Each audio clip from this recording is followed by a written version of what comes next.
Choose human. She mocked. She didn't expect me to win without a weapon. Asterisk.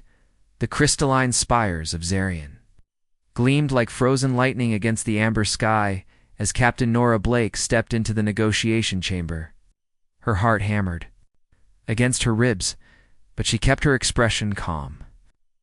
3 years of diplomatic training hadn't prepared her for this moment, facing the most feared warrior race in the galaxy with nothing but words as weapons. General Kethver dominated the obsidian table, his scaled hide shimmering emerald and gold in the chamber's ethereal light.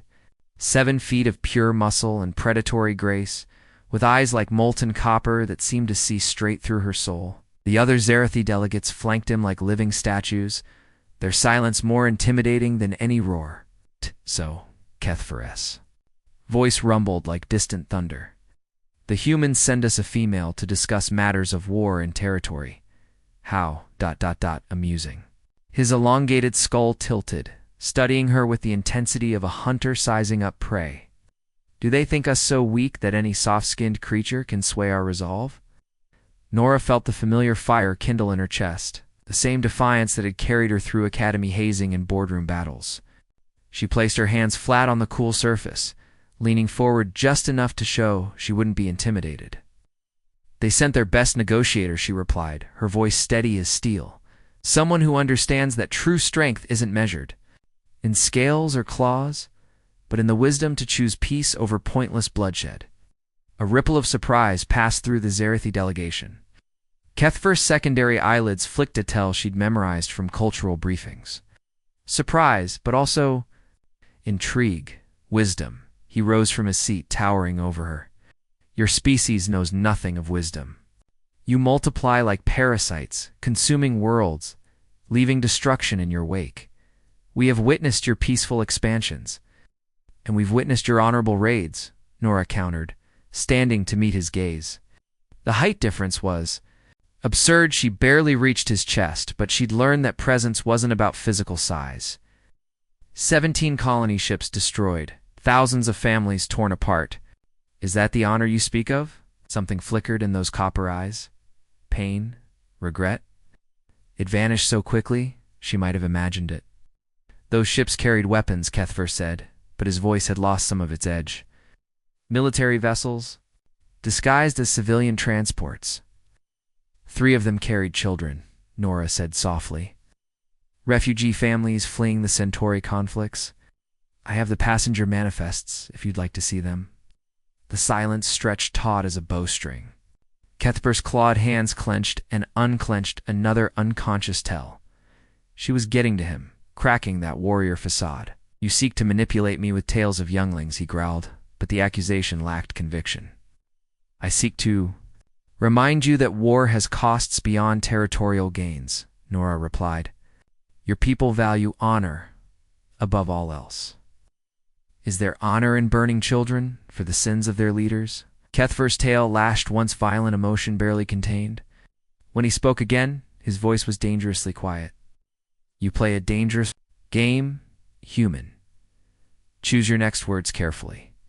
The negotiations had collapsed spectacularly. Within hours, Nora found herself trudging through Zarian's ancient ruins alongside the very being who'd threatened her life just that morning. Emergency shelter protocols had strange ways of bringing enemies together.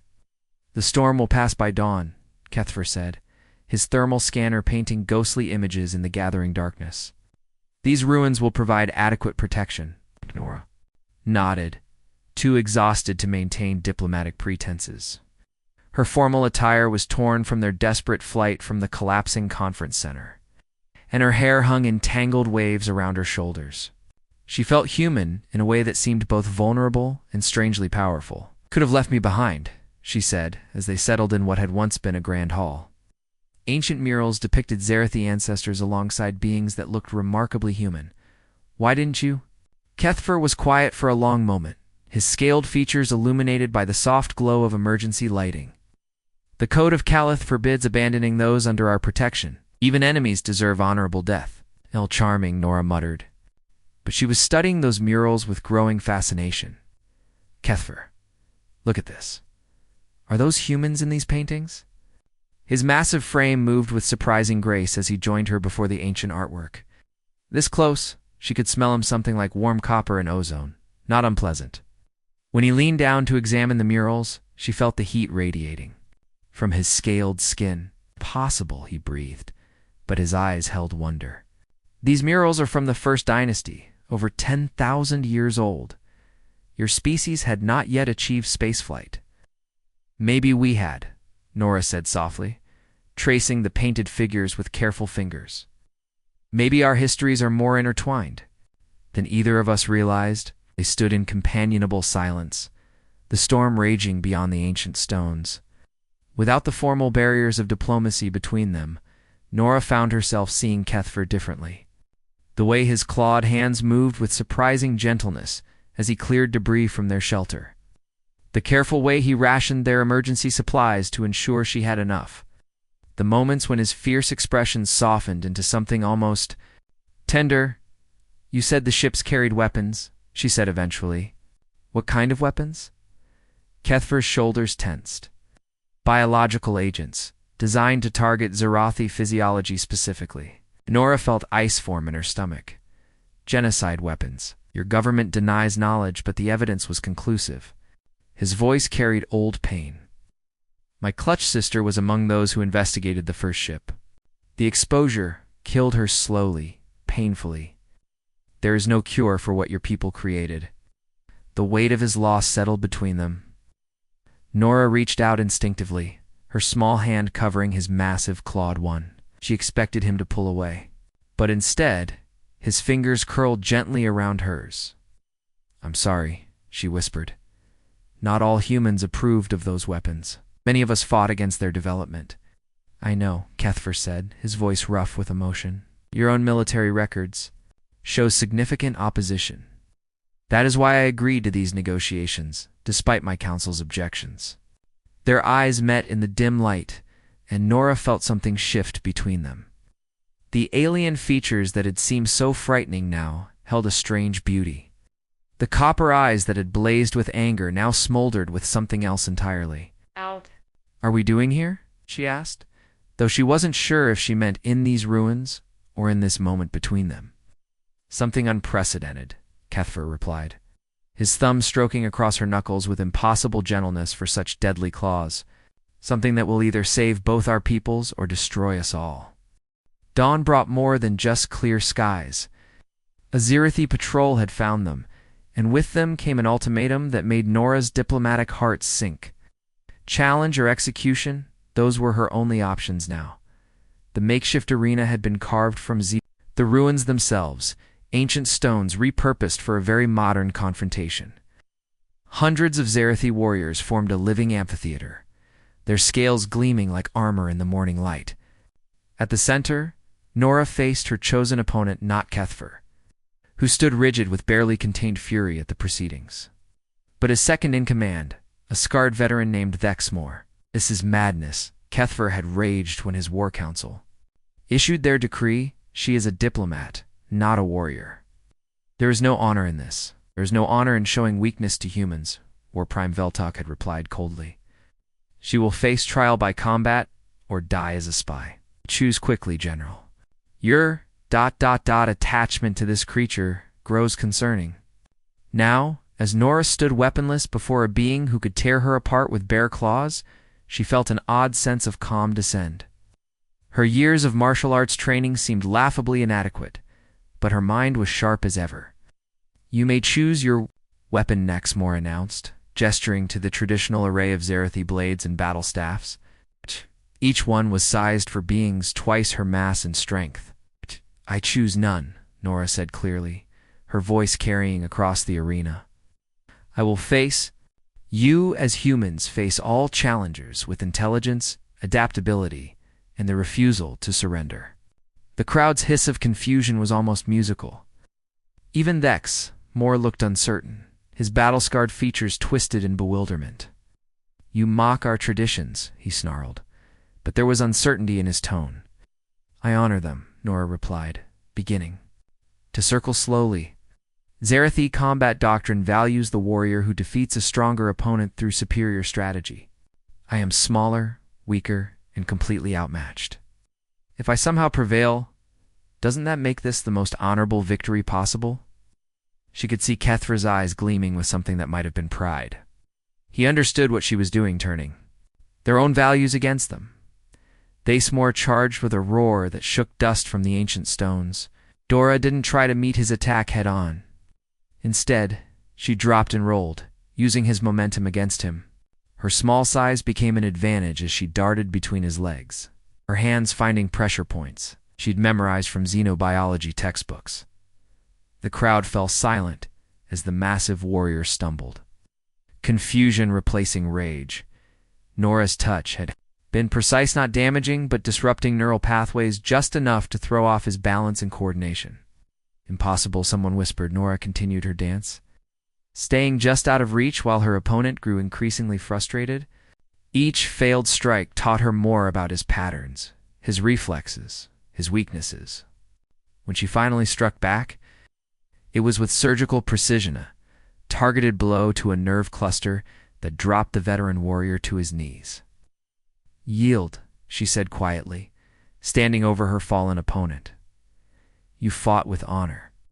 There is no shame in falling to an unconventional strategy." Dexmoor looked up at her with something approaching respect. "I yield to the human's superior cunning." The arena erupted in chaos. Some warriors cheered her unexpected victory, others roared their outrage at the unprecedented outcome. Through it all, Nora's eyes found Kethra's, and she saw something there that made her heart race for entirely non-combat related reasons. "Enough." War Prime Veltek's voice cut through the noise.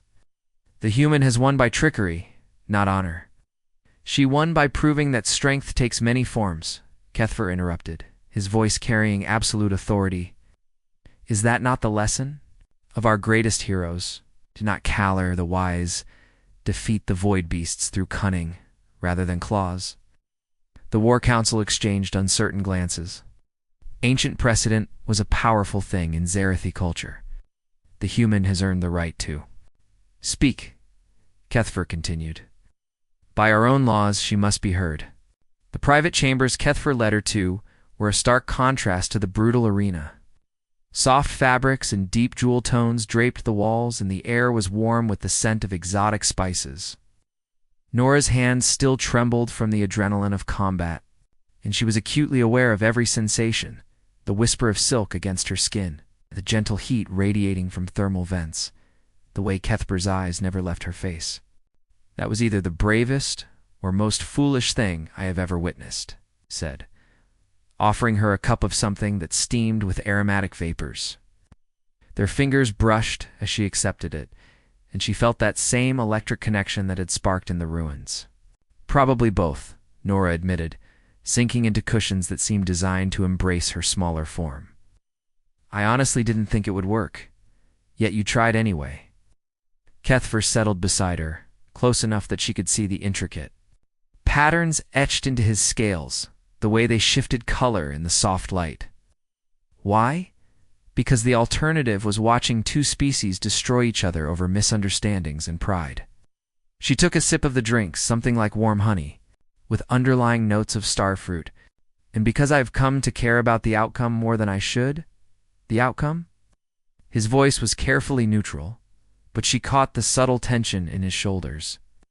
"The outcome," she repeated firmly, "and the people involved in it." They sat in silence for a moment, the weight of unspoken words hanging between them. Outside, the sounds of the Zarathi encampment filtered through the walls, voices raised in debate. The clatter of weapons being cleaned, the normal sounds of a military force trying to decide its next move. "This is impossible," Kethra said. Finally, his voice rough with strain. What exists between us cannot be. Why not?" Nora set down her cup and turned to face him fully. "Because I'm human? Because you're Zarathi? Because your war council would disapprove?" "Because I am a warrior," he said, but his clawed hands were gentle as they framed her face. "Because my life is measured in battles and campaigns. Because I have nothing to offer someone like you, someone like me." Her laugh was breathless. "Kethra, I'm a diplomat whose greatest weapon is her ability to talk people out of killing each other. I spend my days in conference rooms and my Nights reading Zen psychology textbooks? What could I possibly offer someone like you? His answer came in the form of action rather than words. He leaned down, and she rose to meet him, their lips finding each other in a kiss that defied every barrier between their species. His mouth was warm, surprisingly soft, despite the alien texture, and she could taste the spices from his drink. On his tongue, when they broke apart, both were breathing hard. Nora's hands had found their way to the broad expanse of his chest, feeling the rapid beat of his dual hearts beneath her palms. You offer hope, he whispered against her hair. You offer the possibility that there might be something beyond endless. War. Then don't let that possibility die, she said, her fingers tracing the scars that decorated his throat and shoulders. Each mark told a story of survival, of battles fought and won. Help me make our peoples see what we see in each other. He pulled back to look at her, copper eyes searching her face. And what do you see in me? Strength, she said immediately. Honor. A fierce protectiveness that extends beyond your own people to anyone you've claimed as worthy of defending. Her thumb traced the line of his jaw. It's intelligence that you hide behind a warrior's facade because it's safer than admitting. You think before you fight. His chest rumbled with what might have been laughter. And compassion that you hide behind diplomatic protocols because showing weakness could get you killed. They came together again, this time with less desperate hunger and more tender exploration. Nora marveled at the contrast, the deadly claws that touched her with infinite care, the powerful body that held her as if she were made of spun glass, the fierce warrior who whispered her name like a prayer. Stay with me tonight, he murmured. Against her throat. Let me show you how a Zirathi honors what is precious to him. Yes, she breathed, and meant it with every fiber of her being. The War Council's chambers buzzed with tension, as thick as the morning mist rising from Zirian's crystal formations.